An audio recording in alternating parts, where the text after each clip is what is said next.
Good afternoon, molo, bonjour, and salam for your body. Guys, welcome to Love Cooking with Tohfa. Today is a very big deal for me today. Today I'm going to share a video on a series of why I was rushed to hospital for a cancerous tumor I never knew I had. But before we get into that, I would like to ask you to like and subscribe and share my videos because we never know who I can inspire and who I can offer comfort to. So let me tell you what happened from the day it happened. So basically on the 23rd of February this year, I had this excruciating pain across my tummy area, and it was so painful.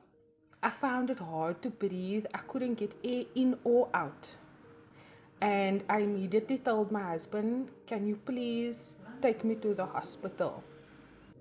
My body knew something, like I knew something wasn't right because my body was telling me that something wasn't right. I couldn't breathe. I couldn't do anything on my own. I literally couldn't even put on my own shoes in order for me to go to the hospital. I was wailing. I couldn't keep the pain. I pulled my body stiff. Like, it was the worst night of my life. Within a matter of minutes, I was in and out of consciousness. Like, I was going, my eyes would roll up and I would feel calm and complete nothingness, and my family would snap me back to reality. And that's it. When the pain was back and it was grabbing me and it was pulling me, I was literally laying on the floor. I didn't know what to do. I was just like I was going through so much pain. And the next thing I knew, my husband was on the phone with my brother, telling him to come through so that they can take me to the hospital. And my brother said to him that he's going to, I obviously know this now, based on, what was said when I came out of hospital, that my brother had to fetch my mother to come here. And it was really tough. It was really tough because at one point I read my kalima, my prayer before you die, out loud, because I thought that this was it. My husband was alarmed. My eldest son, from the glimpses that I could get, was in complete, total shock, sitting on the couch. My nanny couldn't move. She didn't know what to do either. My baby was fast asleep in the room, and I felt that this was it. I just want to make mention, guys, I am 32 years old. I'm 32 years old. I was as fit as a fiddle before any of this happened. Like, I wasn't sickly. I never had any operations. I'm not diabetic. I'm perfect. I was in perfect health. And within a blink of an eye, my mother and my brother arrived at my house, and when they walked in the house, they couldn't believe what was happening either. Sorry, I just need to drink some water.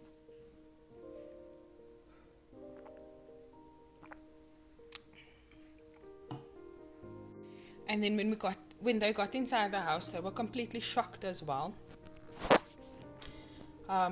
My brother's eyes were so wide in his head.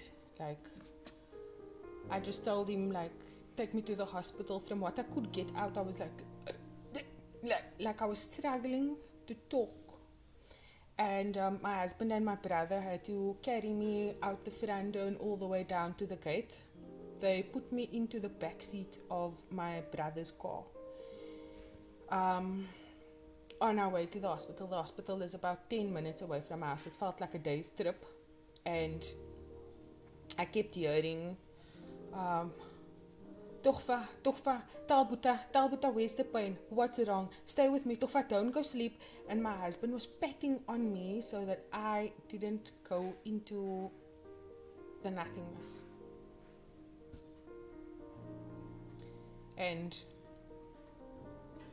guys, this was a very, very scary time for me because I have a daughter and she's turning 1 tomorrow. I didn't ever, not once, think that I'd be saying cancer and my name in one sentence, ever, especially at my age.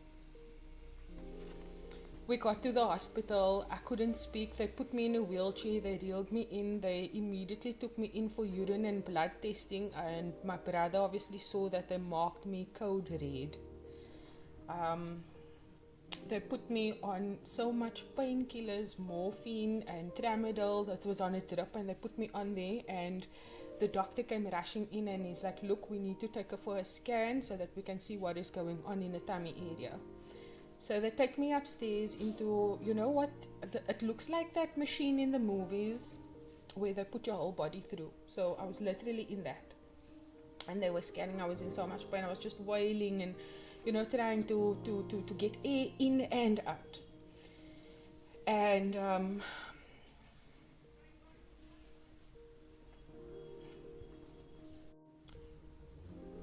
so I hear the doctor that did the scan and the doctor that was just talking to me in the examining room. They're talking, but I can only hear whispers. And the next thing I know is they wheel me out back into the examining room, and the doctor says to me in a very stern voice, the scan is not good. And immediately I call my husband and I tell him, look, they don't have good news for us, so let's hear what they have to say.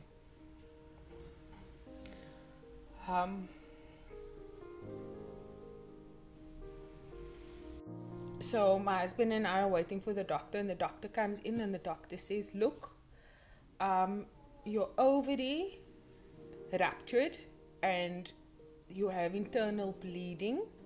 And he's got a couple of forms with him, and he says, we are going to take you up to the theatre now and we're going to perform an emergency operation.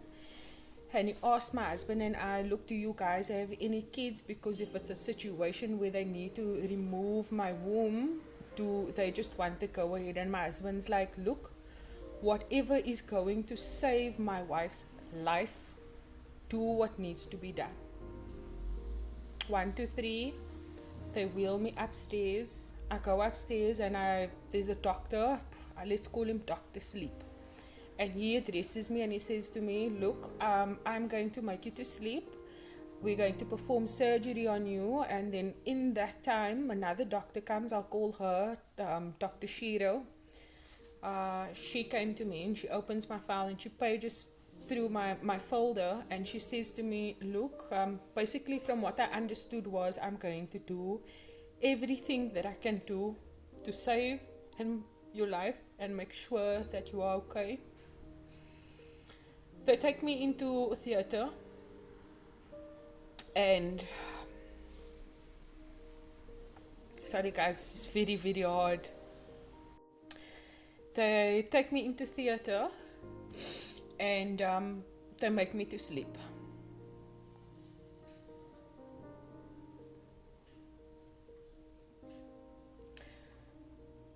For me, that was, I got a fright. I thought that this was the last time. Like, guys, I am 32. Let me say that again. They rushed me to hospital for a tumor I never knew I had. And the doctors they didn't assume it was that. They didn't assume. That was just the first night of when I got there. And they operated on me. 3 hours later, I came out of surgery. And Dr. Shiro said to me, look, I had to remove your left ovary. Something inside of you burst.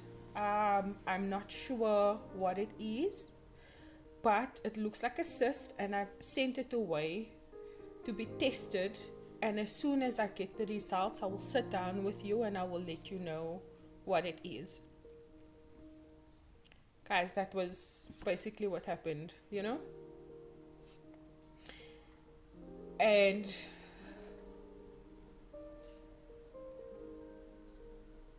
the next thing I know is I'm in ICU. I'm on a drip. I've got some blue marks on my arms. I'm not sure if you can see them. I was just on drips and I was on the BP machine, and I had a nurse sitting by me and watching me the whole night, making sure that I was breathing. I just came out of surgery, and all of these things. So I think I'll tell the story for now, and I'll get to the next bit on what happened the next day in another video.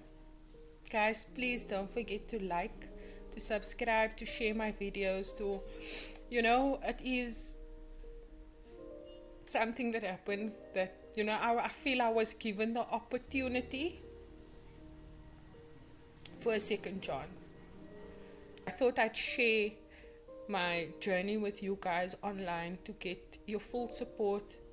I've gotten so much love, so much support from everybody that already subscribed to my channel, and that has me on my social media, on TikTok, on Facebook, and all of those things. You guys were so positive and kept me so strong through all of that. So thank you guys. I appreciate each and every single one of you.